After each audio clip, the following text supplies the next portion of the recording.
correct screen there? We can. Okay.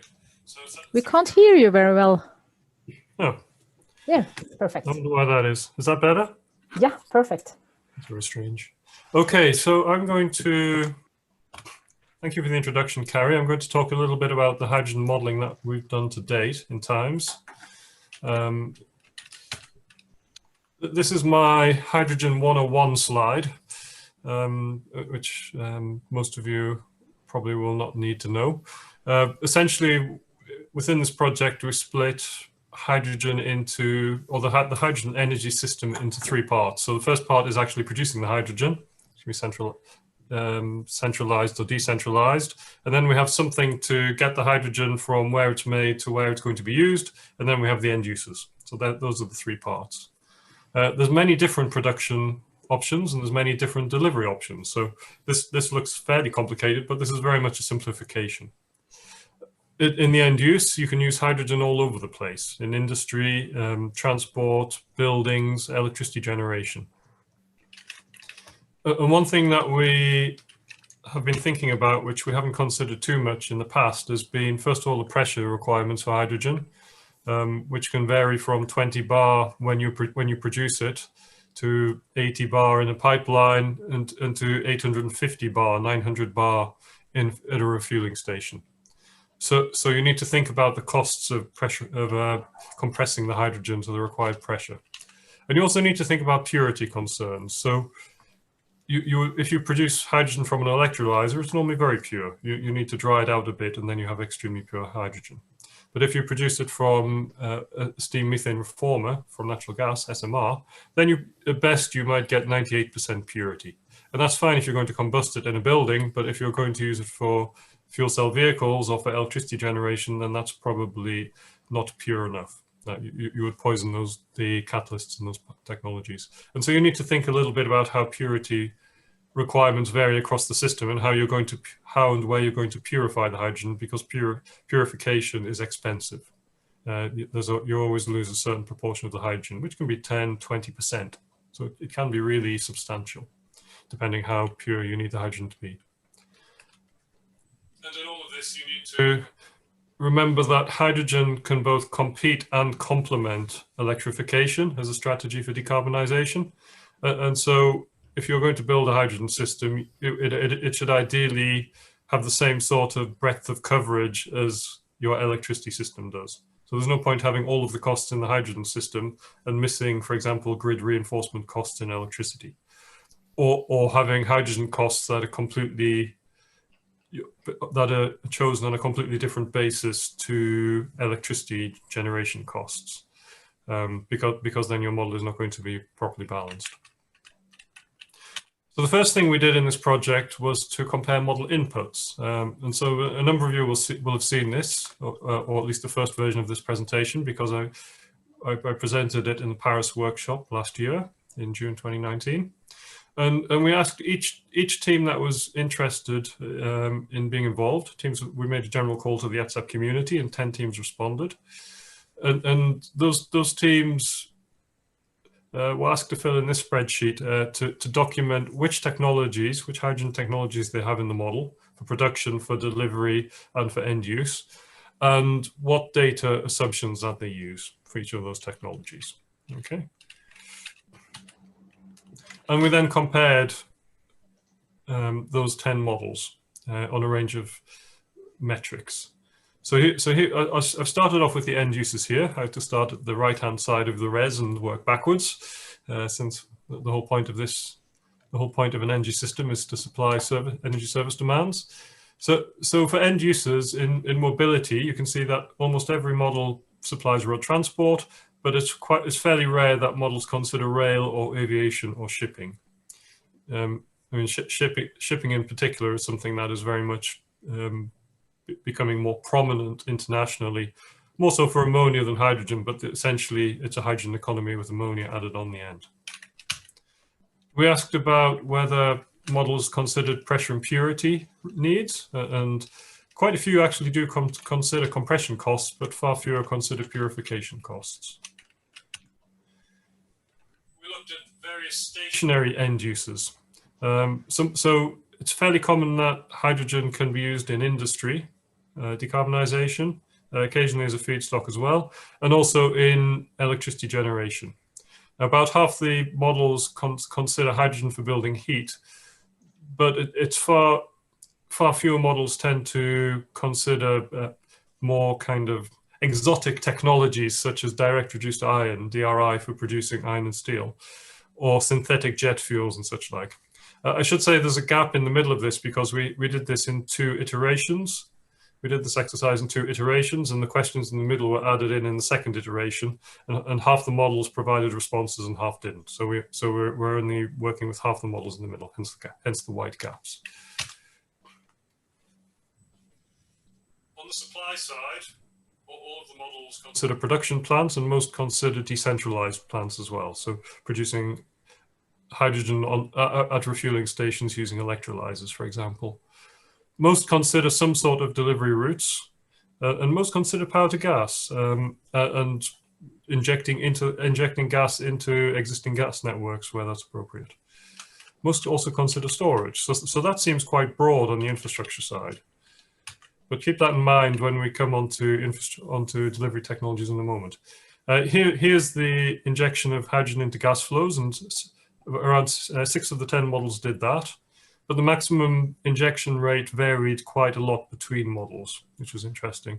Now, in reality, I don't think you could go more than about 6% without changing all of your end-use appliances. So ETSAP-TM very much looks like an exception here. And we see that in a number of places, actually, which is one reason why we're updating ETSAP-TM as part of this project.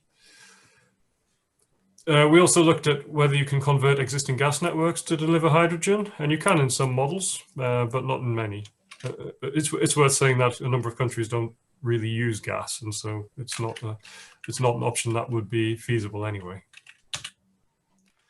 Here's a list of delivery technologies, and you remember on the previous slide that most models consider some sort of delivery technologies. Well, what you see here is that they do, but it tends to be quite limited which ones. So there's a large number of technologies there, and most models consider 2 or 3 only, but not the rest. And here finally on the production, so this is for hydrogen production technologies. You can see the type of technology on the left-hand side. You can see that almost all models consider electrolysis. Biomass and gas SMR are also considered in most models. But when you get to more exotic things like waste, then it's fairly rare that people consider them. Interestingly, there's fewer CCS than non-CCS options for fossil fuels, despite the fact that in future we'd expect you only to use fossil fuels if you're using CCS with it. I guess in those models that people are assuming that you would move away from fossil fuels completely to electrolysis, maybe because suitable CO2 storage sites are not available in those countries. So our conclusion from that model structure comparison is that the level of modeling detail varies quite widely between models, that most models do contain a basic set of technologies, such as electrolysis to produce hydrogen and transport in cars. But some of the more exotic technologies, which actually might be the most important technologies in the long run for hydrogen, such as in iron and steel, tend not to be considered. It might be useful to further disaggregate some technologies. So we saw how important electrolysers are, and maybe we should start to maybe it's useful to disaggregate between PEM electrolysers, alkaline, and SOFs, solid oxide electrolysers. We saw that there's quite a lot of diversity in the modeling of delivery technologies. Now, I mean, that does maybe also reflect the geographies of different countries, but still it's a little bit surprising, and I think that points to a need for the type of best practice principles that we're trying to pull out in this project. I was quite heartened that hydrogen can be used across several sectors in most of the models. However, once you dig into the detail, we often found that the use in each sector was rather more limited than it might be in reality. So, for example, in transport, almost all models assume you can use hydrogen in road transport, but it's much rarer that it can be used in rail, aviation, and shipping. despite all of those currently being under development in various parts of the world. And then more exotic technologies such as direct reduced iron, power to liquids, they are starting to be added to models. So we saw that as the models that have had the most recent updates to hydrogen tend to have the broadest uses of hydrogen across the energy system, which is interesting, but also points to a need more generally to account for the various uses of hydrogen. Finally, it's very rare that energy carriers such as ammonia, which are hydrogen-based, are considered, but that could be quite key in the future. So people are already building ships to trade ammonia from Australia to Japan, and that ammonia could be converted back into hydrogen, or actually could be used as ammonia in the energy system. And I think that's something that we're going to have to start adding to our times models in the future. I want to show a small number of additional slides about this analysis of inputs, and this is actually looking at the data itself rather than the model res structure. Okay, so here this graph shows you the hydrogen production investment costs for a range of plants in 2020, 2030, and 2050, looking across the 10 models. So the line in the middle shows the median, and the length of the bar shows the variation between the 10 models. And it can be quite large in places. So even if we look at biomass or coal CCS, you have costs ranging, say for coal CCS, from about 500 euros per kilowatt up to 3,000 euros per kilowatt, both now and in the future. So I was quite surprised. Now, in some cases, for example, electrolysis, you can explain this by different models looking at different electrolysers. So solid oxide electrolysers are assumed to be more expensive, particularly at the moment, than alkaline, for example, which tend to be the cheapest at present. But even in the future, even there, I was a bit surprised at the range of costs, and for some of the technologies such as coal CCS or biomass, the range is really quite large. You can't explain this due to learning curves or whatever, I don't think, or to differences between countries. I think it's just differences in assumptions and uncertainties. Similarly, this shows the graph of energy conversion efficiencies for the same technologies across the 10 models.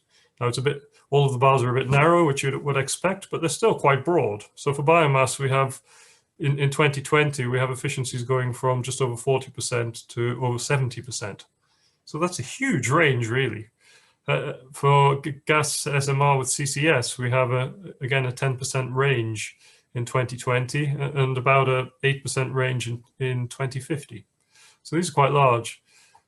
So one of the conclusions for me is that there's substantial differences in both investment costs and efficiencies for these production technologies. And I don't think they're related to learning through innovation. I think they're just making that there's very broad assumptions out there and people aren't really sure. So there's a need for best practice figures. Finally, I've got this graph here which shows delivery investment costs for the delivery systems, so for liquefaction and for pipelines. And again, they're very broad, particularly for liquefaction, interestingly, which is the one which I would have thought would have been the narrowest. So the pipelines are very geographically dependent, but liquefaction isn't. It's maybe there is a scale issue perhaps with small plants and large plants, but you can certainly get economies of scale. But to see such a wide range of costs, a factor of 3, is really quite surprising. So I want to go on now to talk about the analysis of outputs of the models. So we asked each of the modeling teams to produce 2 scenarios, and a couple of the teams produced 3 in total. The first scenario we asked them to produce was a typical optimal solution for their model in a scenario that meets the Paris Agreement, using whatever constraints they would tend to use in their kind of their stock central scenario. And the second scenario was similar to the first one, so it would also meet the Paris Agreement, but it would use a large amount of hydrogen. So we invited the teams to put constraints on the model to increase the amount of hydrogen that would be used in the second scenario in whatever way they thought appropriate for their model. So we had very general guidelines for this. And so we ended up with a list of scenarios that you can see here. 7 out of the 10 modeling teams responded with results, with outputs from their model for this exercise. So the first way I've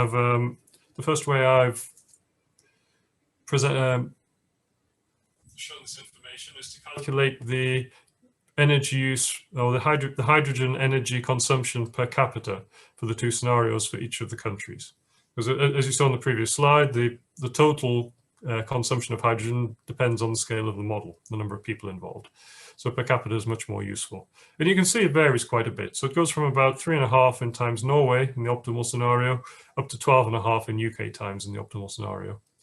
And then if we look at the high hydrogen version of the optimal scenario, in general, most models can double the amount of hydrogen and some triple it. But the increase is a factor of 2 to a factor of 3 that people achieved within their model. So the total numbers, I mean, if we look across all of them, there's a couple of fairly high ones, times Portugal and UK times, but generally the numbers here are not fairly consistent with each other, I think. We're not looking at wild differences between all of the models here, which is interesting, since they're all using completely different energy systems, completely different assumptions about hydrogen and setups for the hydrogen energy system. This graph here shows you the normalized hydrogen production in the optimal case for each of the models. And so the idea of this is to show you what does the transition towards 2050 look like for hydrogen. And you can see that it's pretty low in 2020. Consumption is pretty low, you would expect that. It's all normalized compared to 2050 demand. And in 2030, it's fairly low too, but by 2040, we have a really wide range, which I suppose tells you that some models have strong dynamic constraints, and some models perhaps see an earlier role for hydrogen than in others. This graph shows you the fraction of hydrogen production from electrolysers. So a lot of people think about a green hydrogen future with hydrogen produced from renewable electricity. And you can see this varies quite widely between models. So some models have virtually no electrolysers at any time, while other models only use electrolysers, and a couple sit in the middle. But the behavior is quite different across the cohort. I go into that a little bit more detail in this table. So this shows you the fraction of hydrogen from each production route in 2050 this time. And you can see that in a number of models, there's very few technologies. So there's only 1 or 2. Whereas in a couple of models, in ETAP-TM and in the STEM model, you have a range of different technologies being used to produce hydrogen, which is interesting. And there's quite a lot of variation between the models on which production route is used. I want to have a look at consumption now. This table shows you consumption by sector in each model. So this is the percentage of the total hydrogen consumption that's used in each sector, in each model. And you can see it varies a fair bit between models. So some have a lot of consumption in industry, for example, some have almost none. Similarly, some have a lot in services, some have almost none. And if we look on the right-hand side, you can see the average across all the models. And that shows you about 45% on average of the hydrogen is used in transport, but that varies between 2% and 100%. About almost 30% is used in industry, and the rest is spread between the other sectors. This table is similar, but it shows a breakdown for the transport sector. Now, historically, we've had a focus on hydrogen vehicles, on cars, in fact, as fuel cell cars, as the long-term market for hydrogen. So it's quite interesting that you have a lot of fuel cell cars in the Japanese JMRT model, and you have some in the STEM model, but they're the only 2 models out of the 7 that have any decarbonization of cars using fuel cell vehicles. And the most common vehicles that do use hydrogen are heavy goods vehicles and buses. And actually, I think that's a really good result here, because I think the hydrogen community is also pivoting in this direction. And this is one place where the ETAP community is maybe a little bit ahead by looking at heavy duty vehicles rather than light duty vehicles. It's interesting there. One other thing to note is that ETSAP-TM, which has hydrogen use in aviation, uses virtually all of the hydrogen, virtually all the hydrogen it does use for transport is in aviation. And none of the other models have the option of using hydrogen in aviation. So the question is that credible in ETSAP-TM? And if it is, then maybe we should, all the other models should consider it too. So the final part of this presentation is going to look at the best practice hydrogen res. So I'm going to cover a number of principles that I've already hinted at before now in the last 20 minutes. And the first thing to remember is that all hydrogen is not equal. So it can be a gas or it can be a liquid. The pressure range across the energy system ranges from about 0.075 bar to 850 bar. So there's a huge range of pressures. There can be quite a large range of purity as well. So some production, for example, is only 75% pure, but demands can be up to 99.99% purity. You can mix hydrogen with natural gas, and that's a little bit of a challenge. There's a number of hydrogen-rich compounds that you should try to consider: methane, ammonia, methanol, liquid organic hydrogen compounds, or other liquid organic hydrogen compounds, I should say. Methanol most certainly is one, formic acid maybe. So that could be used or transported in place of hydrogen within the energy system. So that's complications that you need to take account of. As well as the purity and compression requirements varying between end users, we also have to remember that impurities can enter the hydrogen supply in the infrastructure system. So even if I make really pure hydrogen at my production plant, if I send it by a pipeline to a refueling station, then by the time it comes out, it probably needs to be cleaned up again. So you need to think about that when you design your system. Modeling hydrogen storage needs is quite a challenge. That's a temporal challenge, really, because a lot of the storage you might use is intraday. Now, one of the issues if you're using hydrogen pipelines is that you can only store about a quarter of the energy in a hydrogen pipeline at the same pressure as a natural gas pipeline. And so you don't have the line pack storage, that buffer storage that you normally have in a natural gas pipeline. You don't have the same level, and you need to be much more careful and much more flexible about topping up the pipeline with hydrogen as required. And so as part of that, there's a need for intraday storage that's quite hard to resolve in an energy system model. Some people have made high resolution models, but it's almost going to an hourly model there is a need for an hourly model in order to resolve that. And then the other problem for infrastructure is geographic. So when you start thinking about pipelines, particularly transmission systems, or when you start thinking about liquid road tankers, the distance that you're transporting the hydrogen over becomes really important. The last thing I'd like to say there is these three boxes on the right, where if we're designing hydrogen for times models, we need to think about the scale of our model. So a fully detailed hydrogen reference energy system might be very, very large, but probably too large for most times models, which would be the typical res model underneath. And if we're starting to think about a global model, then we need to make things smaller because we have a lot of regions. And the global model is covering many things, not just hydrogen. So we need to try to design a system that is appropriate for the scale, but still gives sufficiently accurate depiction of the hydrogen energy systems. I think the traditional approach to modeling a hydrogen energy system looks something like this. So essentially, it's based on natural gas. We have a centralized production, which can be traded, maybe could be converted to a hydrogen-based fuel such as ammonia, or it goes into some sort of transmission system, some sort of centralized distribution system that then is transported around the country and goes into a decentralized distribution and storage system, which also might contain decentralized production, and then that meets end users. Okay, so that's very similar to today's gas system. But in reality, I'm not sure that works for hydrogen. So this is the output of a spatial model of the UK. It's not a times model, but it's similar in paradigm to a times model.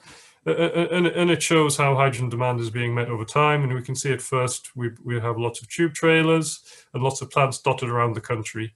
And then we start to build pipelines. And by 2050, we have a national pipeline network but it still doesn't quite, it's still not quite as broad as the existing natural gas network, because fundamentally, instead of getting gas from a small number of locations, normally at ports, we're producing hydrogen all over the country.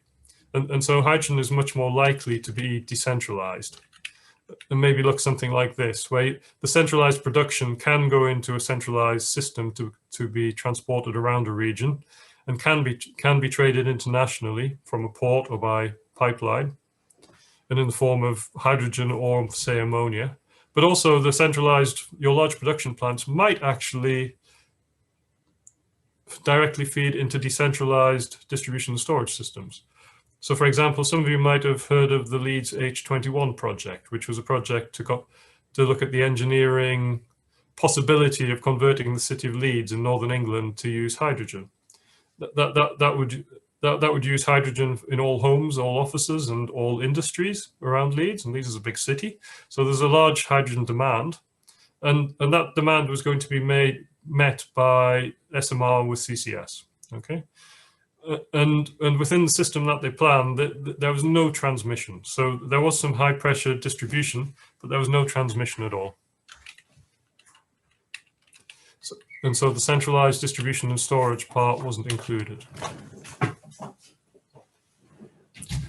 So I've got two more slides. So the first one is my views on best practice hydrogen modeling principles. So I very much put this down as my views, and I take all of the credit and the blame for it.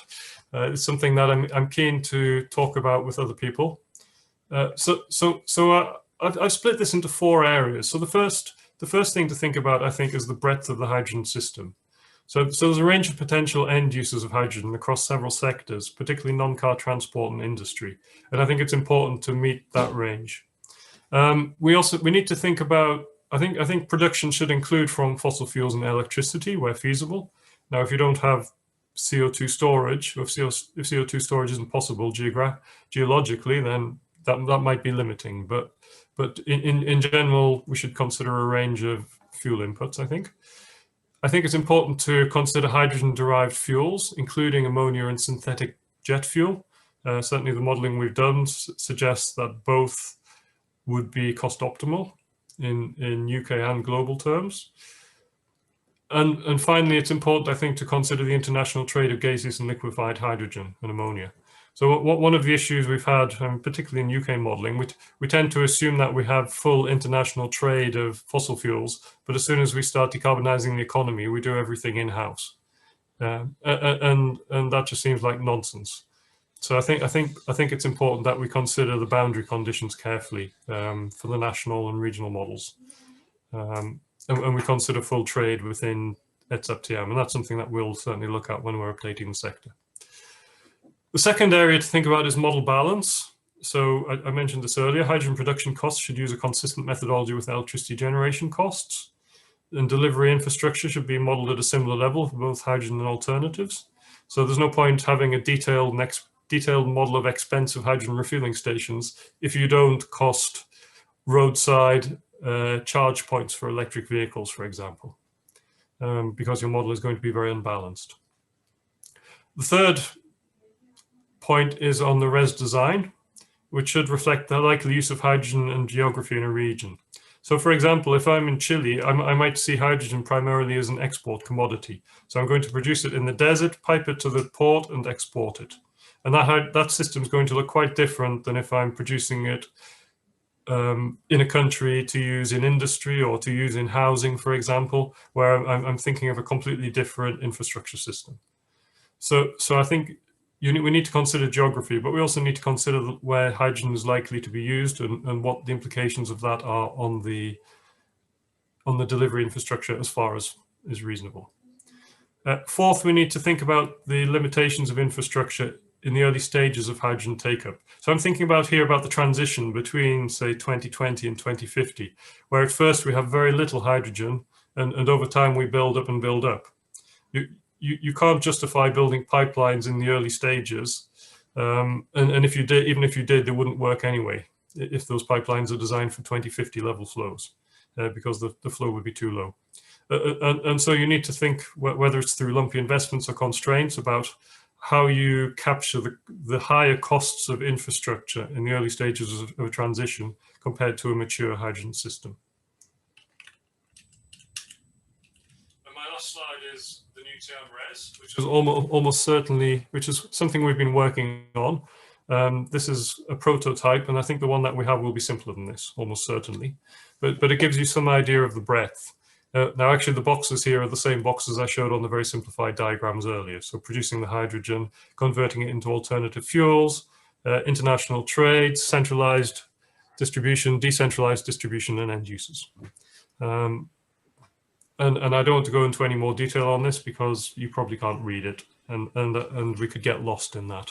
But if there's people who are interested or have strong views on how we should model hydrogen in ETSAP-TM, then please do get in touch. And that's all I'd like to say, so thank you very much. Okay, thank you very much, Paul. This was very useful, I think, and there are a few questions, but when we are thinking about the timing, I think we should go directly to the next presentation, and we can have all the questions in the end, because they could be, or you can choose to type your answer.